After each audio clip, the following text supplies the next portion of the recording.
Ayan, kung makikita nyo guys, ay kitang-kita dito ang Bulkang Mayon. Ayan. So, napakasarap ditong tumira. And then we eat coconut.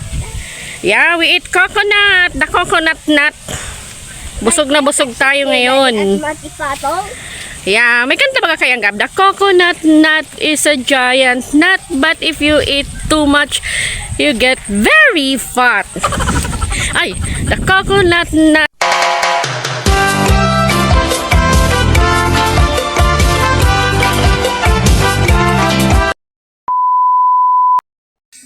So, nandito po kami ngayon sa farm, sa Kabasan. Papunta kaming Kabasan.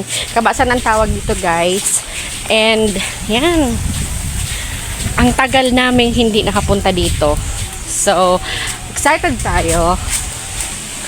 Sobrang tagal. Siguro mga ilang years. Mga 7 years ba eh? Tagal naman nun.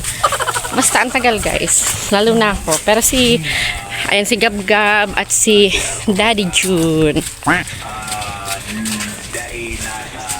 Kasi ito biharong. Puto oh.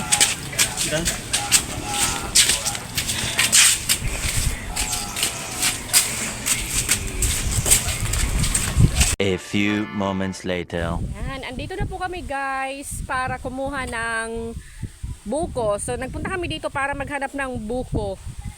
Buko juice para sa malusog na pangangatawan. 'Di ba napakatahimik dito? Ayan si Gab-Gab, si Daddy June. Maghanap kami ng buko. Yan, ganda-ganda. Napakatahimik ng lugar na 'to. And alam niyo guys, diyan dati nakatira si na Ate Malen. Diyan oh. Yan yung space na yan. So naaalala ko pa pag gusto naming kumuha ng buko or pag gusto mong mag-rest, pagpahinga dito, nandyan lang si na Ate Malen. Dati yon. So ito si Daddy June, nakakita yata siya ng buko.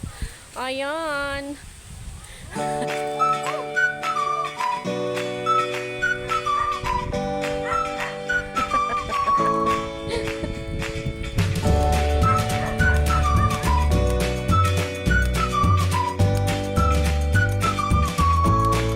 Paano mo napagsupsup kain ni? Diyos ko dahil. Wala lamang straw, wala lamang wala lamang baso. Arog kain eh.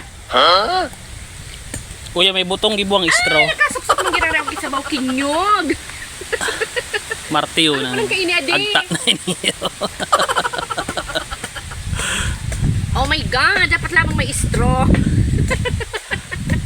Buko tabi dyan sa mga gustong magpa-presko. Buko digdi sa San Vicente. The choice of the new generation. Sabi ko, the coconut nut na isa giant. Sige na tabi, magsup-supa na kita digdi oh. It's the motherfucking Eagle.